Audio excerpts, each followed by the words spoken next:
प्रभु मसीह में स्नेही बंधुओं, हमारे पिता ईश्वर और प्रभु ईसा मसीह आप लोगों को अनुग्रह तथा शांति प्रदान करे। आज हमारे प्रेरित काल के 6वां हफ्ते में हम प्रवेश कर चुके हैं और प्रेरित काल आप जानते हैं प्रभु ईसा मसीह की मृत्यु और उनके पुनरुत्थान के बाद चेलों ने पवित्र आत्मा को ग्रहण करने के पश्चात इस दुनिया में सुसमाचार का प्रचार किया।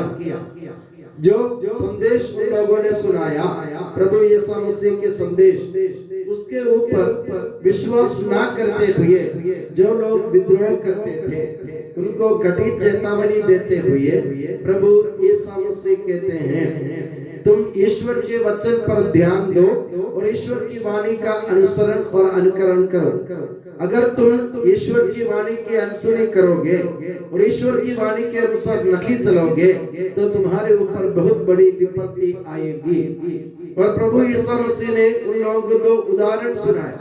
एक उदाहरण वो था जब राजा पिलातुस ने यहूदिया के कुछ लोगों को जो प्रभु ईश्वर के मंदिर में प्रभु को बलि चढ़ा रहे थे, उन लोगों को मार कर उन लोगों का रक्त उन बलि पशुओं के रक्त में मिला दिया था। और दूसरा उदाहरण उन्होंने सुनाया, सिलोआम करके एक जगह है, वहां के एक मीनार थे, वो मीनार बहुत ही मशहूर था। वो मीनार के एक बार वो मीनार गिर गया, वो ढह गया और उसके नीचे दबकर 18 लोग मर गए।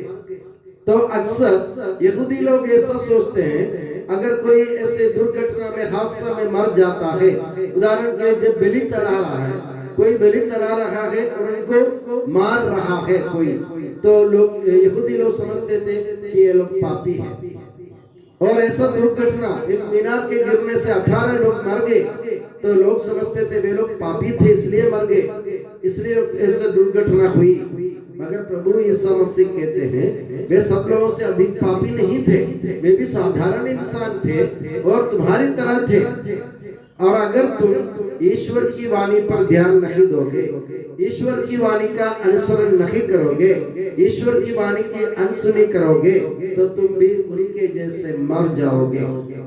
ये कोई जरूरी नहीं है कि तुमने अपने जीवन में कोई अपराध किया हो, ये कोई जरूरी नहीं है कि तुमने अपने जीवन में कोई पाप किया हो, मगर ईश्वर की वाणी की अनसुनी करोगे या ईश्वर की वाणी का तिरस्कार करोगे तो हम भी उसकी तरह, उन लोगों की तरह मर जाएंगे, मर मिटेंगे। प्रभु यीशु मसीह कहना क्या चाहते हैं? प्रभु यीशु मसीह कहना यह चाहते हैं कि तुम लोग जो ईश्वर ने अपने पुत्र यीशु मसीह को दुनिया में प्रकट किया, प्रभु यीशु मसीह ने अपनी मृत्यु और अपने सहन और अपने पुनरुत्थान के द्वारा उनको मुक्ति दिलाई, और उसी प्रभु पर ध्यान करते हुए, प्रभु पर विश्वास करते हुए, अटल भरोसा रखते हुए हम उनके वचनों का पालन करें।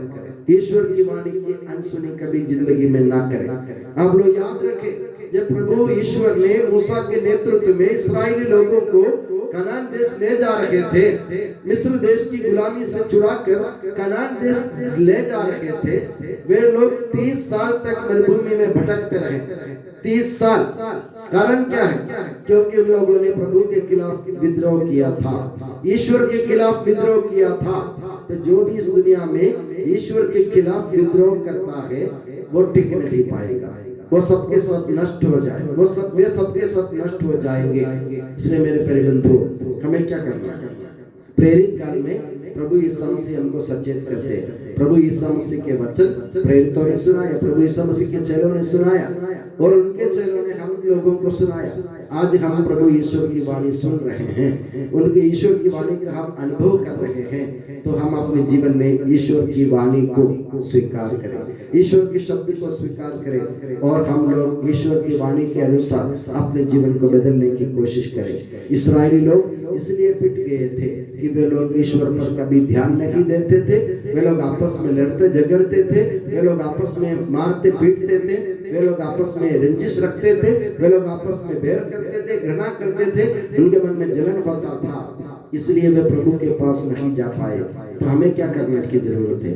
हमें यह करना चाहिए कि हम ईश्वर की वाणी पर सबसे पहले ध्यान दें और उस पर भरोसा रखें और अपने जीवन में बदलाव लाए।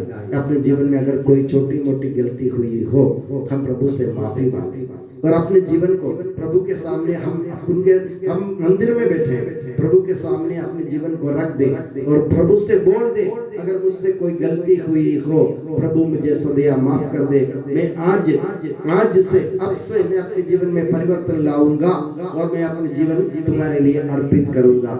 जब जाके प्रभु यीशु मसीह के चेले कहलाने हम लायक बन जाएंगे। तो आज से अपने जीवन में परिवर्तन, अपने जीवन में कोई बदलाव लाने की कोशिश करें। और मैं चाहता हूँ और दुआ करता हूँ कि प्रभु यीशु मसीह और माता मरियम आप सभी को हमेशा अपने नियामत की छत्र छाया में सुखी और सुरक्षित रखे। पिता, पुत्र और पवित्र आत्मा के नाम पर आमीन।